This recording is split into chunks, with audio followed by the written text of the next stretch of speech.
Bismillahirrahmanirrahim. Assalamualaikum warahmatullahi wabarakatuh. Perkenalkan, nama saya Riana Sri Rahayu dari Fakultas Agama Islam semester 2.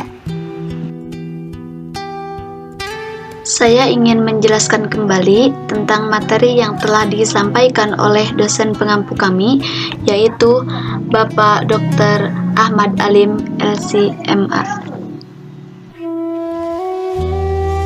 Adapun materi yang telah disampaikan yaitu yang pertama, Islam sebagai pandangan hidup, yang kedua, konsep wahyu, yang ketiga, konsep kebenaran, yang keempat, konsep Tuhan, yang kelima, konsep ilmu dan klasifikasinya, yang keenam, konsep manusia, yang ketujuh yaitu problematika epistemologi barat.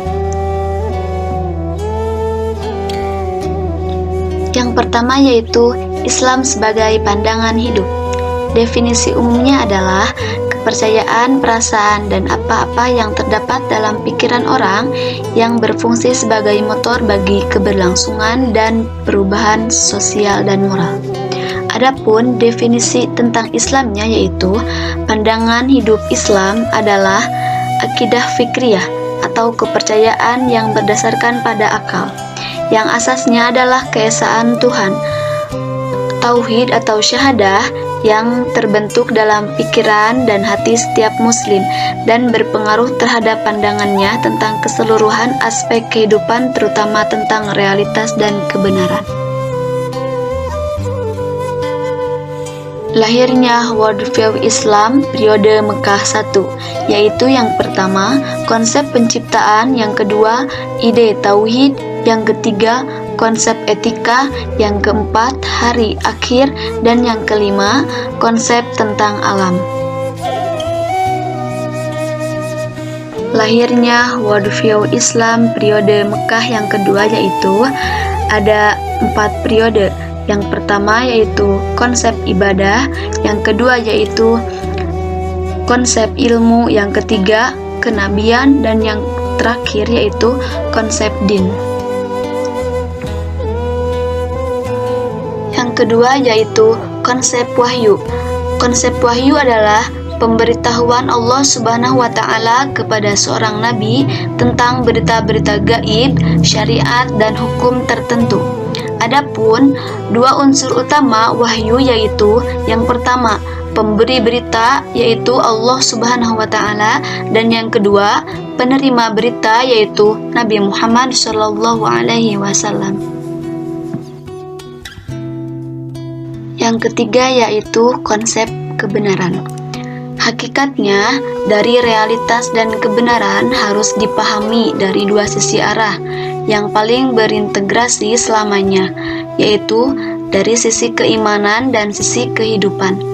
Juga dengan realitas kebenaran yang memiliki dua sisi, yaitu sebagai konsep dan sebagai realitas. Konsepnya yaitu yang pertama ilmu, yang kedua alam, yang ketiga Tuhan, dan yang terakhir yaitu manusia.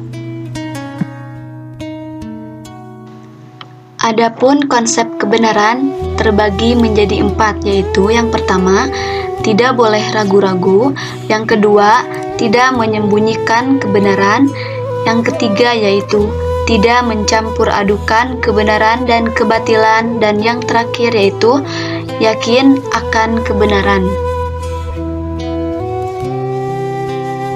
Aktualisasi kebenaran terbagi menjadi 3 bagian. Yang pertama yaitu pengetahuan, yang kedua visualisasi, dan yang terakhir yaitu perasaan. Adapun pengertian dari pengetahuan itu sendiri adalah informasi atau maklumat yang diketahui atau disadari oleh seseorang. Dan yang kedua yaitu visualisasi adalah rekayasa dalam pembuatan gambar, diagram, atau animasi untuk penampilan suatu informasi. Secara umum, visualisasi dalam bentuk gambar, baik yang bersifat abstrak maupun nyata, telah dikenal sejak awal dari peradaban manusia.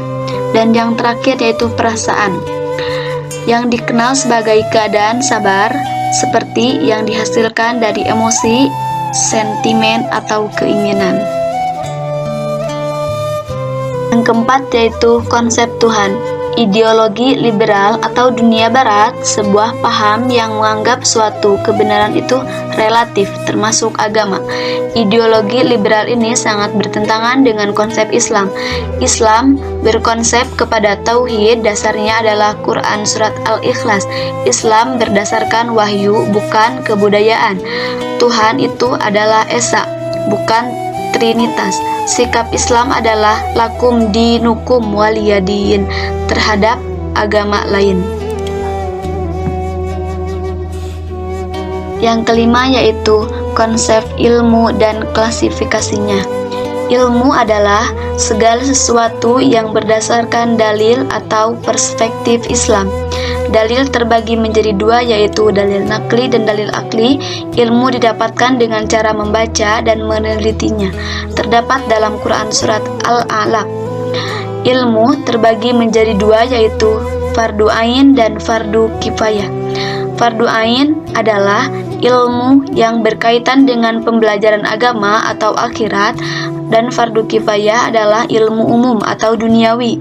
Cara mendapatkan ilmu terbagi menjadi dua cara, yaitu cara melihat dan cara mendengar. Budaya ilmu. Pertama, mementingkan ilmu. Kedua, kontinuitas usaha keilmuan. Ketiga, kepemimpinan. Nilai kepemimpinan dalam masyarakat adalah faktor penting dalam menjamin pembinaan dan penyuburan budaya ilmu. Yang keenam yaitu konsep manusia. Manusia sebagai subjek memiliki tasawur. Problem dalam hati manusia disebabkan oleh perbuatannya sendiri.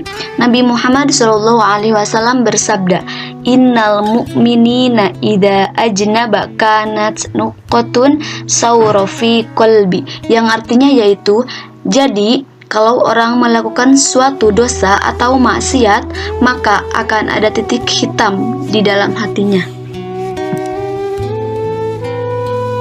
Jiwa manusia terdiri dari 3 unsur. Yang pertama yaitu akal, akan melahirkan ilmu atau hikmah.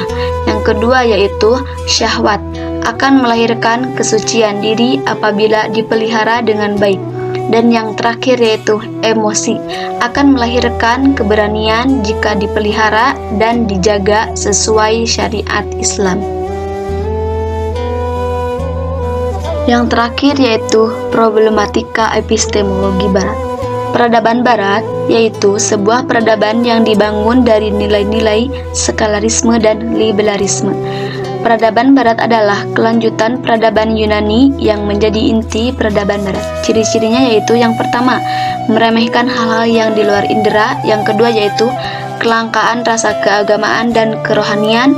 Dan yang ketiga, menjunjung tinggi kehidupan duniawi, berlebihan menikmati kehidupan. Dan yang terakhir yaitu materialisme.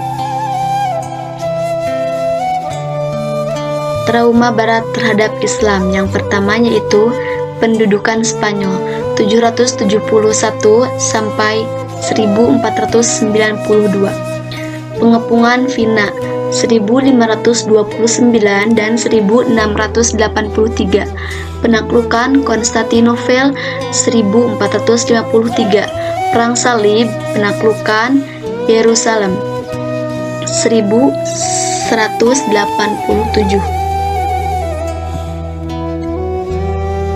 Syukron, demikian presentasi dari saya, kurang lebihnya mohon maaf. Wabillahi taufiq wal hidayah. Wassalamualaikum warahmatullahi wabarakatuh.